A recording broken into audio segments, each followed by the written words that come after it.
Bonjour, mon nom est Claudine Chauveau-Tardif et bienvenue aux Nouvelles locales. On commence avec la municipalité de Lac-Beauport où le parc du Brûlé, le parc de l'Éperon et plusieurs endroits montagneux se trouvent encore en période de dégel. La boue, la neige et l'eau recouvrent les sentiers, les rendant glissants, mais aussi vulnérables à l'érosion printanière.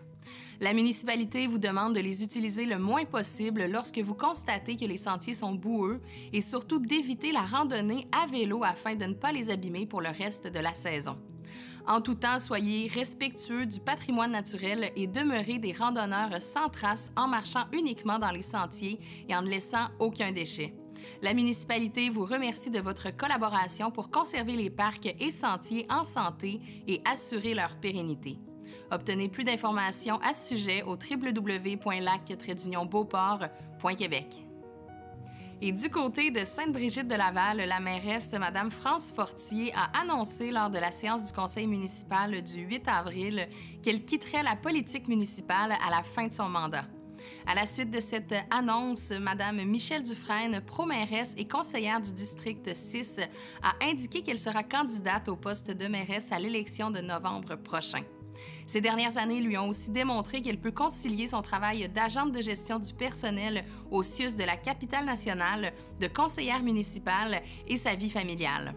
Mme Dufresne et son collègue M. Charles Morissette sont les deux seules personnes élues en novembre 2021 qui sont toujours en poste. Apprenez-en davantage sur le conseil municipal en visitant le www.sbdl.net. Et à Stoneham, plusieurs projets structurants sont en cours. Par exemple, l'installation d'une traversée piétonne sécurisée avec avertisseurs lumineux sur le chemin du Hibou à la hauteur du chemin Raymond-Lortie. La Ville est heureuse que s'installe enfin cet équipement qu'elle réclamait avec insistance auprès du ministère des Transports et de la Mobilité durable et qui leur était promis depuis 2022.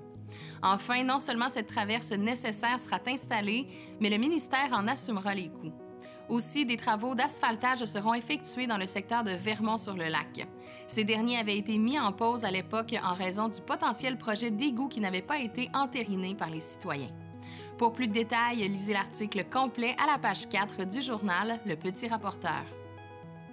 Connaissez-vous les sentinelles de la route? Si vous êtes un cycliste, votre réponse est probablement oui. Surtout si vous avez participé au cours des dernières années à une randonnée sociale ou caritative dans la grande région de Québec. Les Sentinelles de la route sont un club d'encadreurs à vélo fondé à Québec en 1998.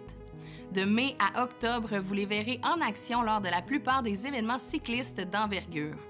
Que ce soit au Tour du Silence, à la 5 de Beauport, au Tour de l'île d'Orléans, à la boucle du Grand Défi Pierre-Lavoie, au cyclo-défi IUCPQ ou encore sur les parcours de Lobinière à vélo ou encore d'autres parcours.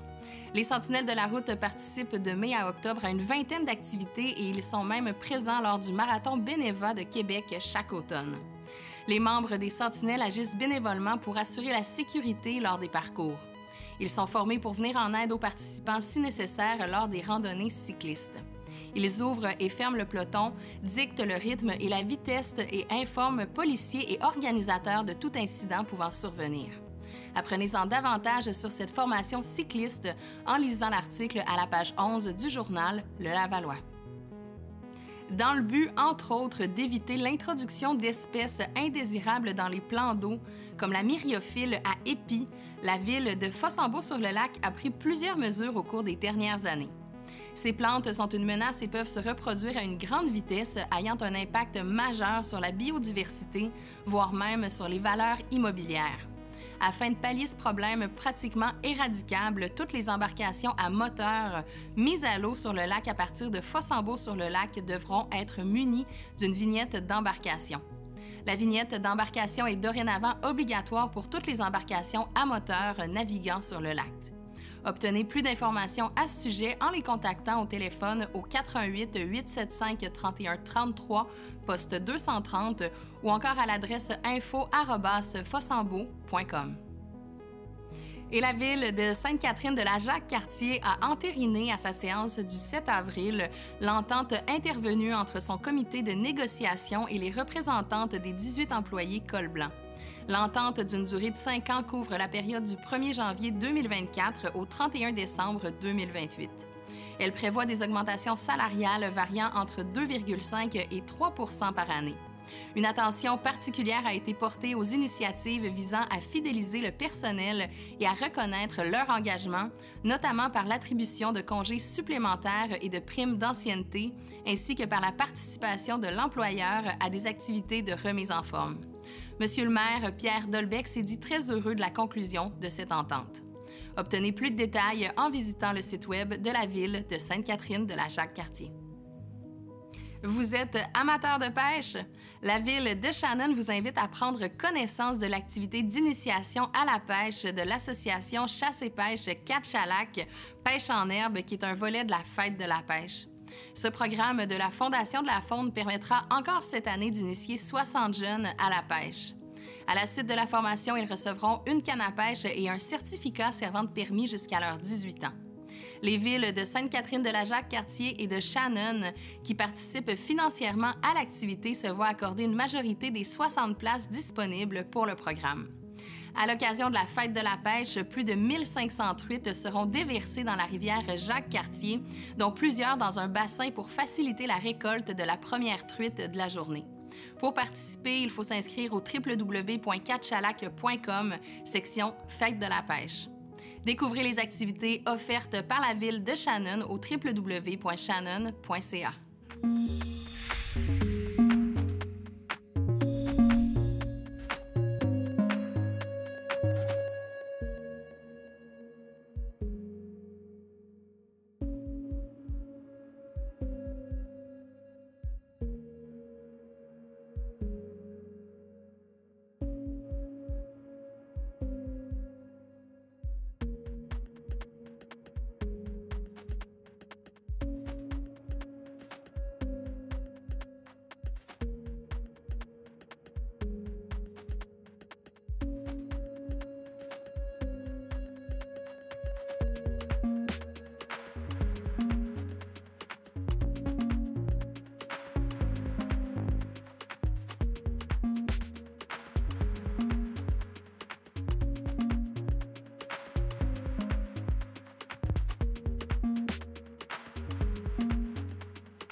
L'appel à proposition de projet dans le cadre du programme d'aménagement durable des forêts est lancé.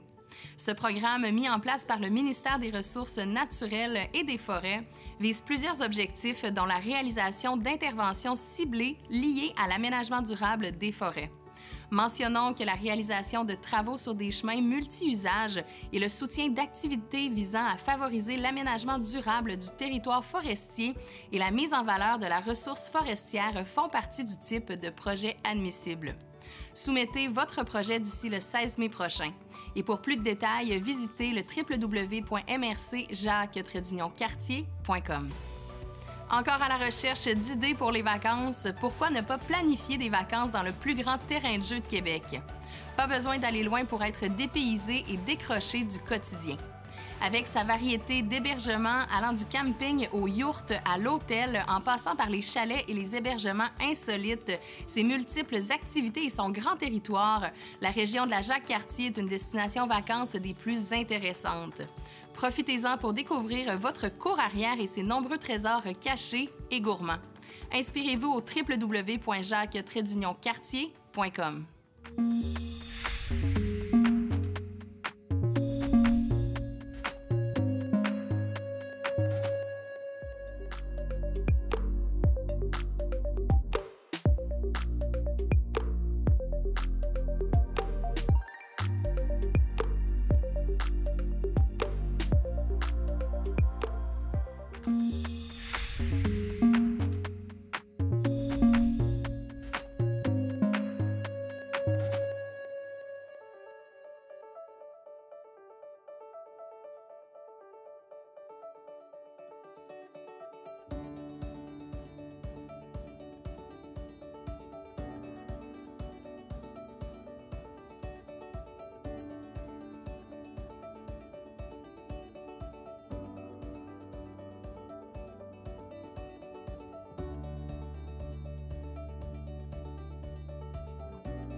Et maintenant, voici notre suggestion d'activité qui provient tout droit du babillard de ccap.tv.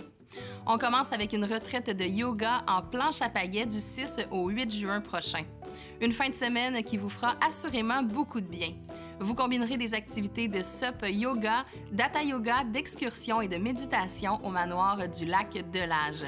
Retrouvez l'horaire détaillé et les modalités d'inscription au www.supqc.ca.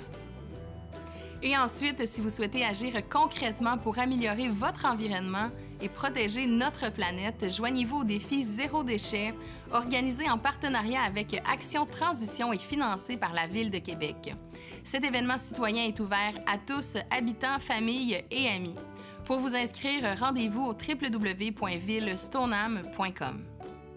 Et finalement, le Conseil 446 des Chevaliers de Colomb a le plaisir d'offrir une représentation supplémentaire de la pièce de théâtre La veille du corps d'Eugène à la suite du succès connu en 2024. La troupe de théâtre Les Passées dates sera en action le 2 mai à 20h au Centre socioculturel Anne Hébert. Une représentation supplémentaire est prévue le 3 mai si nécessaire. Les billets sont disponibles au www.lepointdevente.com. C'est ce qui conclut les nouvelles locales du 21 avril. À la semaine prochaine.